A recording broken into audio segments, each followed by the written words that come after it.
Don't lie. Is it hair you're not happy with, or? No, it's the Farva mustache.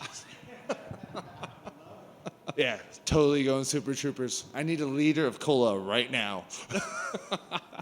Jared, you've gotten to stay busy this year, man. I mean, fourth fight, I think, this year. Has that been a blessing for you, or has it been kind of a challenge to, stay in camp and be this active? Madam, prostitution is the oldest profession, and madam, I'm a professional.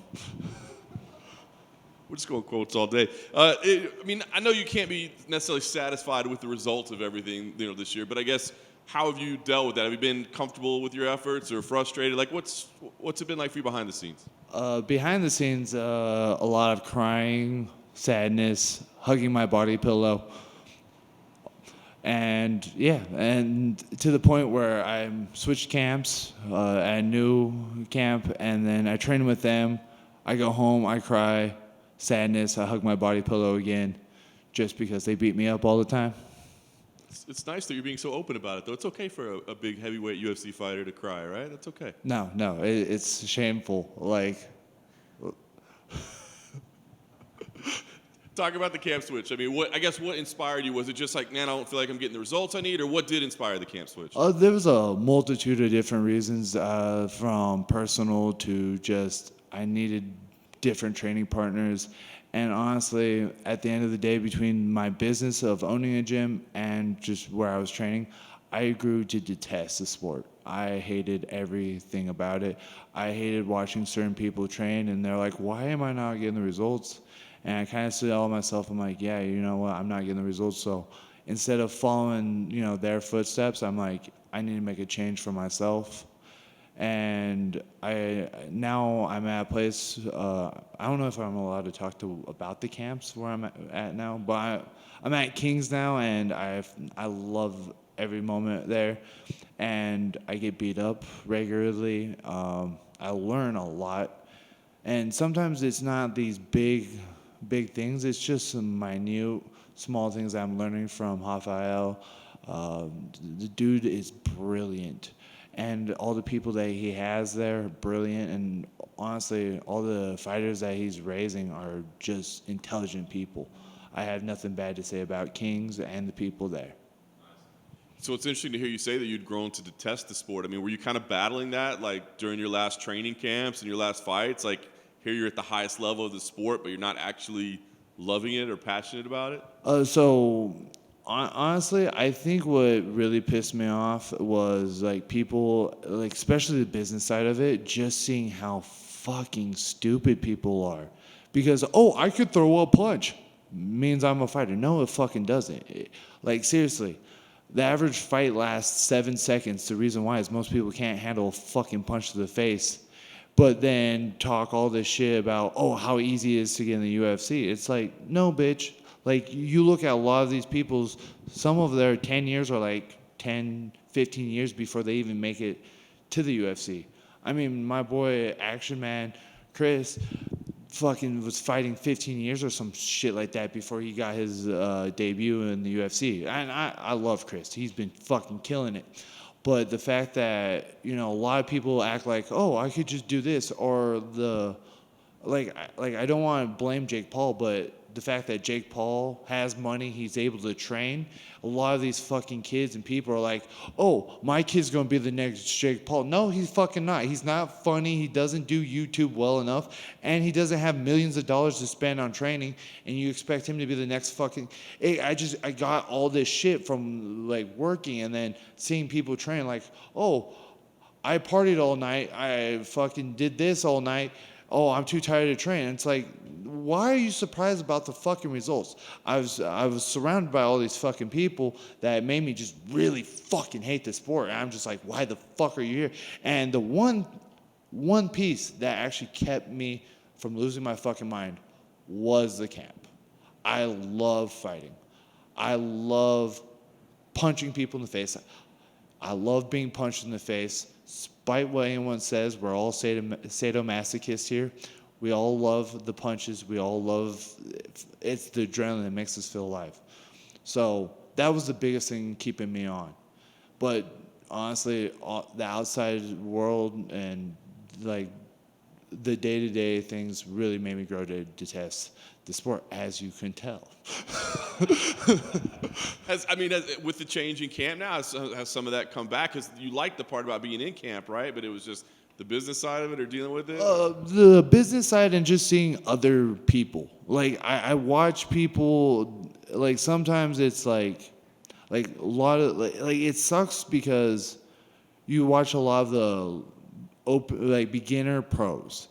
It sucks because you want to tell them, fuck your job, focus on training.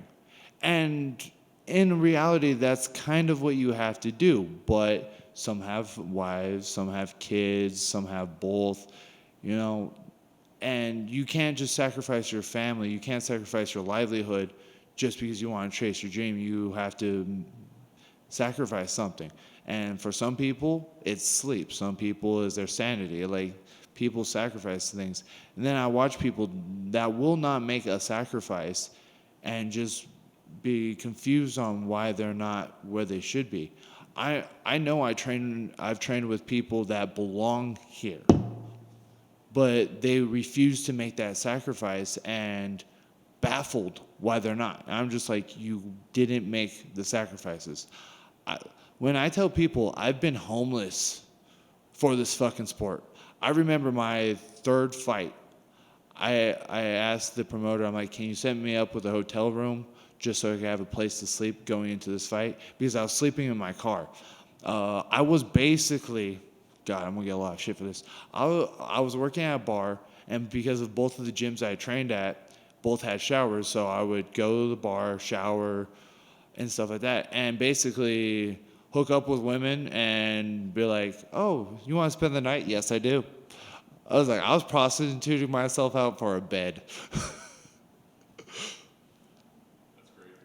Hey, it was a good night's sleep for both of us. Well, talk about where you are now, because you said coming in, hey, this is the last fight on the deal, right? You said it like I'm fighting to stay in the promotion right now. Is that like a heavy burden, or do you embrace that thought? Honestly, I haven't really thought about it that much. I've been really serious about training. Honestly, falling in love with the sport again. That, like, I'm at a point where if this does not go well, I don't know. I'm actually happy with training again. So I'm like, I think I will actually just continue fighting one way or another and just work my way back here. But honestly, I just want to win so much that I've kind of forgotten the contract. Plus, I think I'm cute enough to get another contract. We'll talk about the matchup itself. Do you break down your opponent much? Have you spent a lot of time doing that, or is it more just focusing on you? I don't know. I just don't like watching my opponents. I'll watch them once or twice. And I have seen both of his two recent fights live because, like, I like watching LFA. Especially the heavyweights. So I'm just like, and it was a heavyweight title, so I was like, oh shit, let me watch it. I thought it was a fun fight. Then I tend to watch the Contender Series because it's, that's where I got my shot at. So that's how I show my support, is constantly watching it. And I saw him earn his contract, and so I rewatched them recently, and not recently, but like 3-4 weeks ago, once.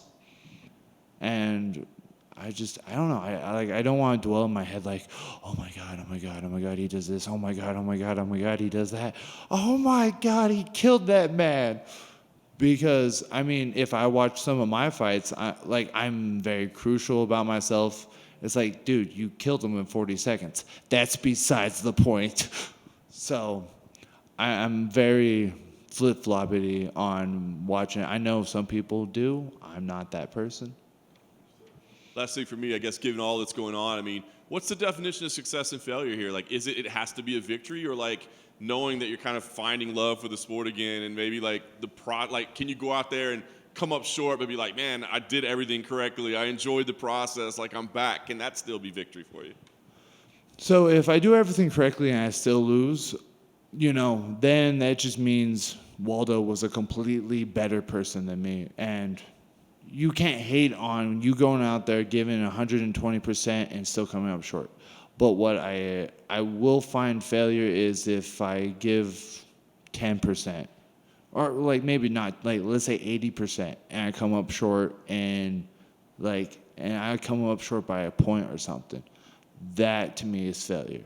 If I go in there, do everything I can, and I fail, fine. I just cannot go over there and just question myself, what if? Because if that's the case, then I might as well just leave out the front door fucking right now. Just a silly one, because you brought up your stash, so I imagine your weekend, the dance card has to be pretty full. And was it Maverick that inspired it, or 70s porn that inspired them? All right, so Ron Jeremy for the win. No, because right now I'm missing my liter of cola and my maple syrup. This is Farva. I was like, someone needs to give me a coffee cup and a bar of soap in there, and I'll scream, "Oh, I pranked you! I got you! I got you!" Oh, I'm going to get beat by my girl. She's going to be like, "Why the fuck did you go to media day with that fucking mustache?" And I worked hard on like getting the sides, because normally it's a lot thicker than this. Oh yeah, no, yeah. You're not a fan, huh? No, she hates the mustache, but I also like to make fun of myself, so hence why we have the mustache. No. Will we see this stash on Fight Night? So I don't know. Like, it's very conflicting, because a piece of me is like, yeah, let's just do it to fuck with people. Other piece of me is like, I really want to do something stupid for weigh-ins or something cool. Like, I'm thinking maybe come into weigh-ins, crow makeup. I'm fine with that. I mean, it's possible to just walk in there with Michael Myers' fucking mask and just stand there and look at him with a knife. Just creepy. I don't know. It's Halloween, spooky season. Maybe leave it up to a vote on your Instagram or something. You know what? That was maybe the smartest thing anyone said about this. Everyone's like, "Oh, keep it. It's cute." I look at some of these guys. I'm like, you guys are fucked up. This is why men hate each other, because we lie to each other. We all know this is ugly, but this is funny as shit.